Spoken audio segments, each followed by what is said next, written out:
Oke, dah. Satu, dua, tiga.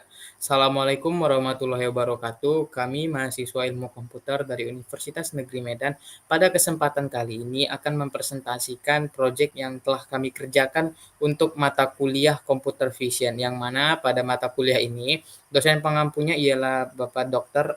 Eng Mansur As Eskom MT, yang mana kami mengambil topik mengenai analisis sawo, yang mana kami melakukan klasifikasi tingkat kematangan buah sawo menggunakan CNN berdasarkan ekstraksi citra kulit luar menggunakan GLCM dan LBP. Nah, kami sendiri itu terdiri dari 6 orang. Yang pertama itu ada saya sendiri, yaitu Rehan Maulana. Yang kedua itu ada Raisya Dwi Zara Putri. Yang ketiga itu ada Tasya Dia Media. Yang keempat itu ada Sabrina Husna Batubara. Yang kelima itu ada Willy Pramudia Ananta. Yang terakhir itu ada Yohana Permata Putri Pasaribu. Tanpa berlama-lama, kita lanjut saja ke pembahasan yang pertama, yaitu mengenai computer vision yang akan dibawakan oleh teman saya, yaitu Raisya. Kepada Raisya, saya persilakan. Baik, terima kasih kepada moderator. Yang pertama itu ada computer vision. Computer vision sendiri adalah cabang dari kecerdasan buatan atau AI dan ilmu komputer yang berfokus pada pengembangan teknik untuk memungkinkan komputer memahami dan menafsirkan informasi visual dari dunia nyata. Computer vision dapat melakukan tugas-tugas yang memakan waktu, rawan kesalahan, atau hampir tidak mungkin dilakukan oleh manusia. Beberapa contohnya adalah identifikasi dan klasifikasi kecacatan dan anomali, pemantauan kondisi mesin, analisis pencitraan medis otomatis, dan deteksi penyakit. Objek yang kami ambil adalah buah sawo, yaitu buah sawo yang matang dan yang mentah. Buah sawo yang matang dan yang mentah memiliki perbedaan visual yang sangat halus, sehingga sulit dibedakan hanya dengan melihatnya. Perbedaannya dilihat dari segi warna dan dari segi tekstur. Dari segi warna, meskipun sawo matang biasanya memiliki warna yang lebih gelap, variasi warna ini bisa sangat halus, terutama pada buah yang tidak sepenuhnya matang atau pada variasi jenis sawo yang berbeda. Warna permukaan bisa tampak hampir sama antara buah secara matang dan yang mentah, membuatnya sulit dikenali secara kasat mata. Dari segi tekstur, Perbedaan tekstur kulit antara sawo matang dan yang mentah seringkali tidak terlalu terlihat kecuali diamati dengan sangat teliti. Mata manusia mungkin kesulitan mendeteksi perubahan kecil pada permukaan buah seperti keriput ataupun kekasaran. Metode yang pertama yaitu GLCM atau Gray Level Co-occurrence Matrix.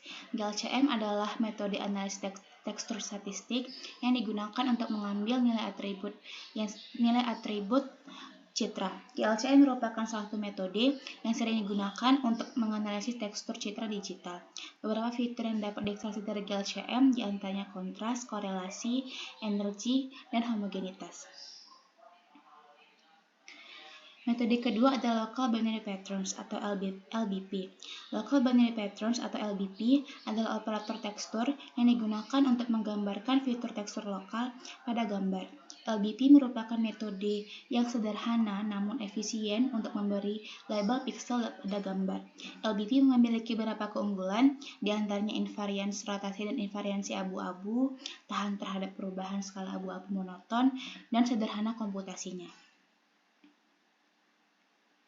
Metode yang ketiga ada Convolutional Neural Network atau CNN. Convolutional Neural Network atau CNN adalah arsitektur jaringan saraf tiruan yang dirancang khusus untuk pemrosesan data yang memiliki pola grid seperti gambar.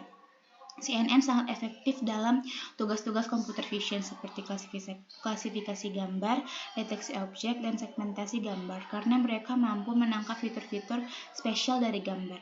CNN terdiri dari beberapa lapisan utama yaitu lapisan konvolusi, pooling, dan fully connected. Lalu ada RGB channel atau analisis RGB. RGB sendiri atau red green blue adalah model warna yang digunakan dalam perangkat elektronik untuk mempresentasikan gambar dan warna. Model ini bekerja dengan menggabungkan tiga warna utama yaitu merah atau red, green atau blue dan green atau hijau, dan biru atau blue, dengan berbagai intensitas untuk menciptakan berbagai warna lainnya. Setiap warna pada gambar dinyatakan sebagai kombinasi dari 3 nilai, satu untuk setiap warna dasar atau RGB dengan rentang intensitas dari 0 hingga 255. Nilai kosong berarti tidak ada cahaya dari warna tersebut, sementara nilai 255 berarti cahayanya maksimal.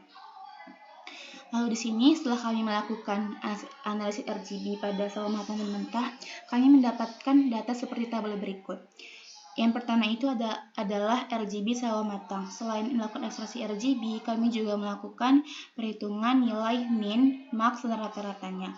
Pada sawo matang, pada channel red atau merah yang memiliki nilai tertinggi, yaitu terdapat di gambar ketiga. Yang terendah itu di gambar ke-11. Pada channel green atau hijau, yang memiliki nilai tertinggi itu di gambar ke-10, dan yang terendah itu di gambar kedua. Dan pada channel blue yang memiliki nilai tertinggi itu di gambar ke-10 dan yang terendah itu di gambar ke-7. Nah, pada kolom RGB ini artinya adalah rata-rata dari penjumlahan nilai red, green, dan blue-nya dari masing-masing gambar dan diperoleh hasil nilai tertinggi di gambar ke-10 dan yang terendah itu di gambar ke-7. Lalu pada sawo mentah, pada channel red itu memiliki nilai tertinggi di gambar ke-1 dan yang terendah di gambar ke-5. Pada channel green memiliki nilai tertinggi itu di gambar ke-1 dan yang terendah itu di gambar ke-5, dan pada channel blue yang memiliki nilai tertinggi itu di gambar ke-4 dan yang terendah itu di gambar ke-8.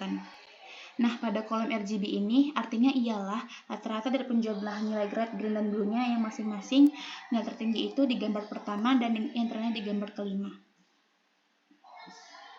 Next.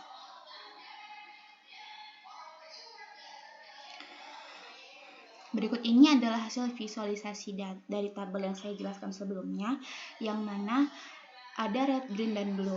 Nilai yang dipakai pada visualisasi ini adalah nilai dari rata-rata pada masing-masing channel pada kedua sawo. Lalu di bawah itu ada visualisasi diagram garis. Pada visualisasi diagram garis ini menggambarkan rata-rata nilai RGB dari kedua sawo tersebut. Garis biru menandakan sawo yang matang dan warna orange menandakan sawo yang mentah. Kita bisa lihat pada gambar ini bahwa nilai rata-rata RGB sawo mentah lebih tinggi ketimbang yang sawo yang matang. Demikian yang bisa saya sampaikan. Saya kembali ke moderator. Baik, kita sudah mendengar penjelasan dari analisis RGB yang telah kelompok kami lakukan. Nah, selanjutnya itu adalah kami menganalisis nilai kontras pada kedua sawo tersebut menggunakan dua metode yang berbeda. Pada penjelasan ini akan dijelaskan oleh teman saya, Willy. Kepada Willy, saya persilakan. Terima kasih kepada moderator. Sebelumnya, saya akan menjelaskan apa itu kontras. Kontras adalah perbedaan yang jelas antara dua elemen atau lebih dalam suatu konteks, baik visual, tekstual, atau konseptual. Istilah ini sering digunakan dalam berbagai bidang, seperti desain grafis, fotografi, seni, dan literatur. Selanjutnya, kontras sawo matang menggunakan metode GLCM. Di 0 derajat, nilai max-nya di gambar 14, begitu juga dengan derajat 45, 90, dan 135. Sedangkan min, nilai minnya di 0 derajat pada gambar 15, 45, 90, dan 150 derajat. Kemudian dengan metode LBP, kontras sawo matang di 0 derajat, nilai tertingginya ada di gambar 7. Sedangkan di derajat 42, nilai tertingginya 10. Di derajat 90, nilai tertingginya ada di gambar 5. Dan derajat 135, nilai tertingginya ada di gambar 7. Sedangkan nilai minnya di 0 derajat sampai dengan derajat 135 pada gambar 20. Nah, berikut ini adalah visualisasi dari hasil analisis tersebut. Pada visualisasi tersebut dapat kita lihat bahwasannya hasil analisis metode GLCM lebih tinggi ketimbang hasil analisis metode LBP.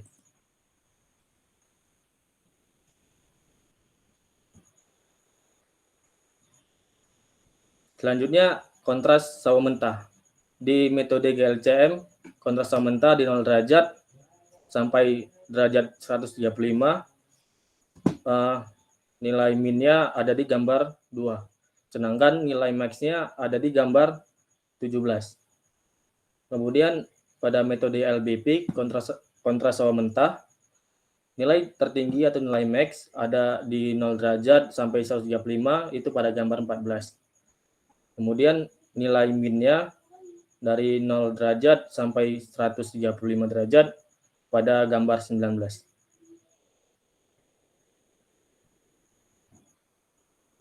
Nah, berikut ini adalah visualisasi dari hasil analisis tersebut.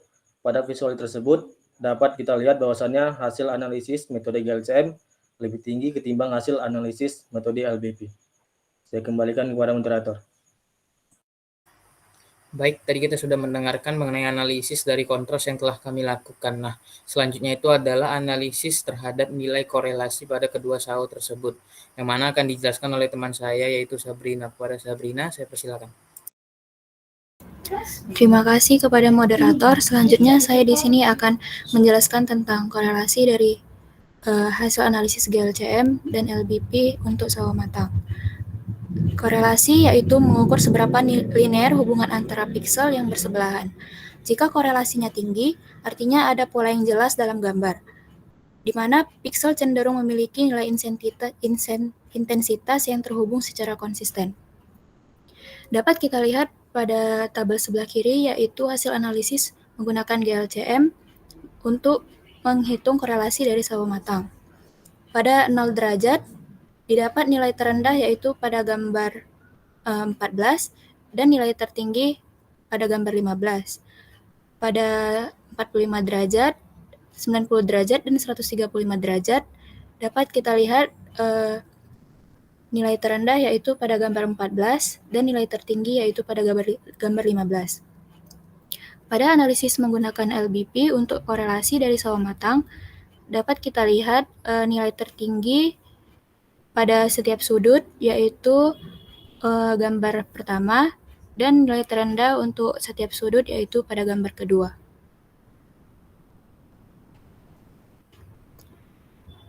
Untuk perbandingan korelasi dari sawo matang menggunakan GLCM dan LBP yaitu dapat dilihat dari visualisasi. Pada visualisasi tersebut dapat kita lihat bahwasanya hasil analisis menggunakan metode GLCM lebih rendah daripada hasil analisis menggunakan LBP untuk setiap sudutnya. Selanjutnya, korelasi sawo mentah menggunakan GLCM dan LBP. Pada setiap sudutnya untuk menggunakan analisis GLCM, dapat kita lihat nilai terendah yaitu pada gambar 17 dan nilai tertingginya itu pada gambar nomor 2. Pada analisis menggunakan LBP, untuk korelasi sawo mentah dapat kita lihat nilai terendahnya pada gambar 2 dan nilai tertingginya pada gambar 1.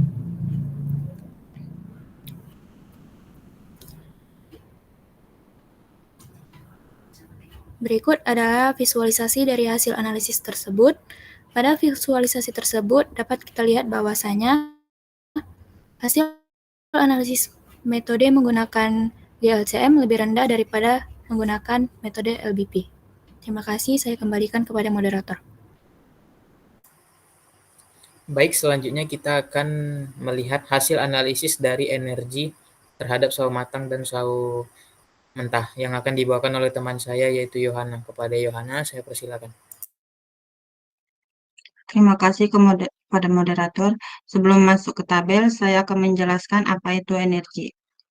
Energi itu adalah fitur yang mengukur sejauh mana intensitas piksel dalam citra homogen. Semakin tinggi nilai energi, semakin homogen citra tersebut. Baik, pada analisis GLCM energi sawo matang, nilai tertinggi pada 0 derajat ada di gambar nomor 2 yang bernilai 0,034. Nilai yang tertinggi yaitu ada pada gambar 15 yang dimana 0,36, sedangkan nilai terendah ada pada gambar nomor 2 yang bernilai 0,034. Pada LBP energi sawo matang, nilai tertinggi pada 0 derajat ada di gambar 7 yang bernilai 0,154, sedangkan 45 derajat bernilai di gambar 10 bernilai 0,155, sedangkan 90 derajat ada di gambar nomor 5 bernilai 0,155, sedangkan 135 pada gambar 7 bernilai 0,154. Nilai paling terendah 0 derajat dinilai 0,152, sedangkan 45 derajat ada di gambar 20 bernilai 0,152, sedangkan 90 derajat ada di gambar 20 yang bernilai 152, sedangkan 135 derajat ada di gambar 20 bernilai 0,152.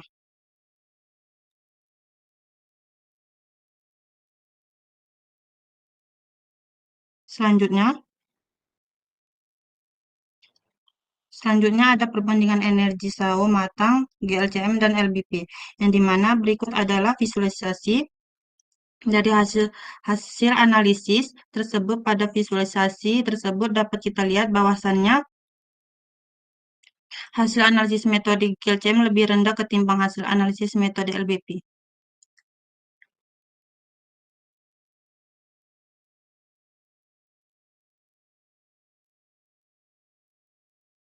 Selanjutnya itu ada energi SAO mentah, yang dimana analisis GLCM energi SAO mentah yaitu nilai paling tertinggi pada energi SAO mentah yaitu ada di gambar 11 yang dinilai 0,036, sedangkan 5 derajat ada di gambar 13 bernilai 0,033, sedangkan 90 derajat ada di gambar 18 bernilai 0,038, sedangkan 135 derajat ada di gambar 13 bernilai 0,033. Nilai terendahnya itu ada di gambar 17, 0 derajat, 45 derajat, 90 derajat, 135 derajat itu ada di gambar 17. Sedangkan LBP energi SAO mentah, nilai tertinggi ada di gambar nilai tertinggi dari 0 derajat, 45 derajat, 90 derajat, 135 derajat itu ada di gambar 14, sedangkan nilai terendahnya itu ada di gambar 19 yang bernilai 0,154 dan seterusnya.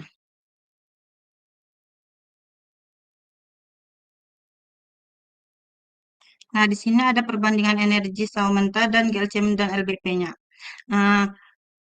Berikut adalah visualisasi dari hasil analisis tersebut. Pada visualisasi tersebut dapat kita lihat bahwasannya hasil analisis metode GLCM lebih rendah ketimbang hasil analisis metode LBP. Sekian dari saya kembalikan ke moderator. Baik, setelah mengetahui hasil analisis dari energi, selanjutnya itu adalah hasil analisis dari homogeneity yang akan dibawakan oleh teman saya, yaitu Tasya. Kepada Tasya, saya persilakan. Baik, terima kasih kepada moderator. Selanjutnya saya akan menjelaskan analisis homogenitas sawo matang dan sawo mentah. Homogenitas atau homogeneity yaitu mengukur seberapa mirip nilai intensitas piksel yang bersebelahan. Homogenitas tinggi berarti gambar memiliki variasi intensitas yang rendah atau halus. Nah, berikut ini analisis homogenitas sawo matang. Dalam analisis GLCM pada sawo matang menghasilkan nilai tertinggi pada gambar 15 dan nilai terendah pada gambar 2 untuk setiap sudutnya. Lalu dengan menggunakan metode LBP, nilai tertinggi untuk setiap sudut yaitu pada gambar 7 dan nilai terendah pada gambar 5 untuk setiap sudutnya. Nah, berikut visualisasi perbandingan homogenitas sawo matang dengan menggunakan metode GLCM dan LBP. Bisa kita lihat nilai homogenitas tertinggi yaitu dengan menggunakan metode GLCM dibanding dengan metode LBP untuk setiap sudutnya. Selanjutnya, homogenitas sawo mentah dengan menggunakan metode GLCM untuk 0 derajat Nilai tertingginya di gambar 11 dan nilai terendah di gambar 17. Untuk 45 derajat, nilai tertinggi pada gambar 18 dan nilai terendah pada gambar 17. Untuk 90 derajat pada gambar 18 dan nilai terendah 17. Pada 135 derajat, nilai tertinggi pada gambar 18 dan nilai terendah pada gambar 17. Untuk dengan metode LBP, nilai tertinggi untuk setiap sudut pada gambar 1 dan nilai terendah pada gambar 19.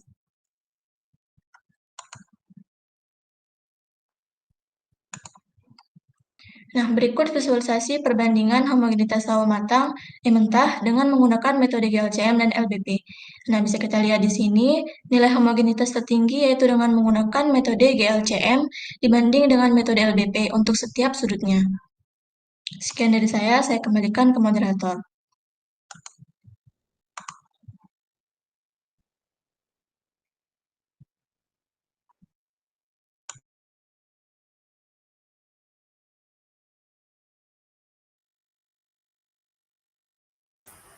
Oke, baik. Setelah kita mendengarkan hasil analisis dari keempat nilai tersebut, langkah selanjutnya yang kami lakukan itu adalah melakukan klasifikasi menggunakan metode CNN, yang mana tadi telah dijelaskan sebelumnya apa itu CNN. Nah, langkah pertama yang kami lakukan itu adalah tentunya mengimport atau memakai semua library yang bakal digunakan untuk melakukan analisis tersebut. Nah, selanjutnya itu kami membuat struktur direktori untuk dataset tersebut, gambar tersebut, yang mana itu kami membaginya menjadi 3, yaitu data train, data validasi, dan data test. Nah, selanjutnya itu setelah kami membagi gambar tersebut menjadi 3 bagian, kami melakukan splitting data tersebut dengan rasio 7:2:1, yang mana 7 tersebut itu adalah data train, 2% itu adalah data test, dan 1%-nya dan 10%-nya itu adalah data validation. Nah, setelah melakukan hal tersebut, kami tentunya memuat atau menampilkan sampel gambar dari dataset serta mempersiapkan data tersebut untuk pelatihan model, yaitu yang mana menggunakan augmentasi terhadap ketiga data tersebut, yaitu data train, data test, dan juga data validation.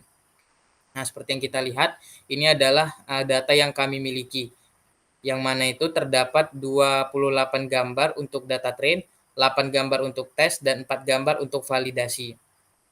Nah, tahap selanjutnya itu adalah kami membangun model klasifikasi gambar CNN tersebut menggunakan arsitektur VG16 yang telah dilatih sebelumnya. Pertama, model VGG16 tersebut dimuat dengan bobot yang sudah dilatih pada dataset ImageNet. Nah, tanpa menyertakan lapisan akhir, yang mana bertujuan digunakan sebagai feature extractor. Nah, setelah melakukan hal tersebut, kami melakukan beberapa lapisan baru ditambahkan ke model untuk melakukan klasifikasi. Lapisan tersebut digunakan untuk mereduksi dimensi output dari model dasar yang diikuti dengan lapisan dense yang memiliki 512 neuron dengan fungsi aktivasi yaitu ReLU. Nah, setelah melakukan hal tersebut, model akhir kemudian didefinisikan dengan menyertakan input dari model dasar dan output dari lapisan prediksi. Semua lapisan dalam model dasar dibekukan agar tidak dilatih selama proses fine tuning, sehingga hanya lapisan baru yang diperbarui selama pelatihan. Model ini kemudian dikompilasi dengan optimizer, yaitu optimizer Adam, yang mana menggunakan fungsi kehilangan sparse categorical concentropy dan matriks akurasi. Terakhir, hasil dari pemodelan tersebut yaitu menampilkan informasi mengenai hasil dari trainingnya. Nah, kurang lebih itu seperti ini.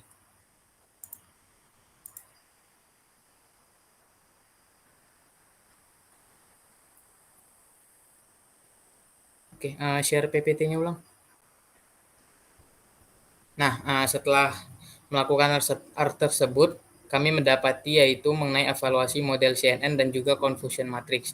Yang pertama itu evaluasi model CNN. Nah, pada evaluasi model CNN ini seperti yang dapat kita lihat, bahwasanya kami mendapati akurasinya itu sebesar 100% dan tes akurasinya juga sebesar 100%. Nah, lalu untuk confusion matriksnya. Maksud dari confusion matriksnya ini yang pertama itu dari kiri atas yang 0. Artinya jumlah sawo matang yang diprediksi dengan benar sebagai sawo matang adalah 0 atau tidak ada sama sekali. Lalu kita bergerak ke kanannya, yaitu kanan atas dengan nilai 2, artinya jumlah sawo yang salah diprediksi sebagai sawo mentah itu sebanyak 2. Lalu kiri bawah, yang mana artinya itu jumlah sawo mentah yang salah diprediksi sebagai sawo matang adalah 2. Lalu yang di kanan bawah itu artinya jumlah sawo mentah yang diprediksi dengan benar sebagai sawo mentah adalah 0. Next. Nah, selanjutnya itu kami menampilkan grafik dari trading model CNN, baik dari akurasi ataupun loss. Nah, apa sih akurasi itu? Nah, akurasi itu adalah ukuran seberapa baik model tersebut dapat memprediksi label yang benar untuk data yang diberikan. Dalam konteks klasifikasi gambar, akurasi dihitung sebagai rasio antara jumlah prediksi yang benar dan jumlah total prediksi yang dilakukan. Lalu sebelah kanannya itu ada grafik mengenai loss yang menggunakan data training dan juga data validation. Nah, loss ini adalah ukuran seberapa jauh prediksi dari model ini dari nilai yang sebenarnya. Ini memberikan informasi tentang seberapa baik atau buruk model tersebut dalam melakukan prediksi. Nah, nilai loss yang lebih rendah menunjukkan bahwa model melakukan prediksi yang lebih baik, sedangkan nilai loss yang lebih tinggi menunjukkan bahwa model tidak berfungsi dengan baik. Seperti yang kita lihat di grafik tersebut, bahwasanya nilai dari loss tersebut berkurang seiring berjalannya epoch tersebut, yang mana epoch yang kami gunakan itu sebanyak 50. Next. Nah, setelah kami melakukan pemodelan dan juga mengetahui hasil dari trading tersebut dalam bentuk grafik, kami melakukan hasil prediksi, yang mana pada keempat prediksi yang kami lakukan, model dapat menebak semua prediksi tersebut dengan benar. Yang seperti yang gambar pertama sebelah kiri itu, model menebak itu sawo matang dan ternyata itu benar. Sama juga dengan ketiga gambar lainnya. Next. Nah, setelah kami melakukan analisis RGB, analisis menggunakan GLCM dan LBP untuk mengetahui nilai kontras dan korelasi, lalu energi dan homogenitas, serta melakukan klasifikasi menggunakan CNN, kami mendapatkan kesimpulan, yaitu dari analisis yang kami lakukan, mulai dari RGB hingga klasifikasi menggunakan CNN, ialah yang pertama itu dalamar RGB. RGB sawo mentah lebih tinggi nilainya, yaitu pada channel green dan blue, tetapi pada channel red, sawo matang itu lebih tinggi. Selanjutnya pada analisis kontras, korelasi energi dan homogenitas menggunakan dua metode yang berbeda, yaitu GLCM dan LBP. Kami mendapatkan kesimpulan bahwasanya nilai kontras yang dihasilkan dari metode GLCM lebih tinggi daripada LBP, baik dari sawo matang maupun sawo mentah. Begitu juga nilai homogenitas. Akan tetapi untuk nilai korelasi dan energi itu berbanding terbalik, yang mana metode LBP lebih tinggi dibanding dengan nilai yang dihasilkan dari metode GLCM. Yang terakhir ialah CNN. Pada hal ini kami mendapatkan kesimpulan, yaitu berupa nilai akurasi dari model tersebut sebesar 100%, baik dalam hal validasi dan juga tes. Lalu dalam percobaan prediksi, dari keempat sampel yang tadi telah dijelaskan, diambil model dan model tersebut dapat menebak semua gambar yang sesuai dengan kelasnya. Akan tetapi kami tidak bisa mengatakan bahwasanya penelitian kami ini sempurna, dikarenakan data yang kami punya juga kurang banyak, serta mungkin terdapat kesalahan dalam pengambilan gambar, karena seperti yang sudah saya jelaskan sebelumnya itu, antara hasil prediksi dengan confusion matrix itu ternyata berbeda. Mungkin itu saja yang bisa kami sampaikan mengenai analisis sawo yang telah kami lakukan. Sekian, terima kasih. Assalamualaikum warahmatullahi wabarakatuh.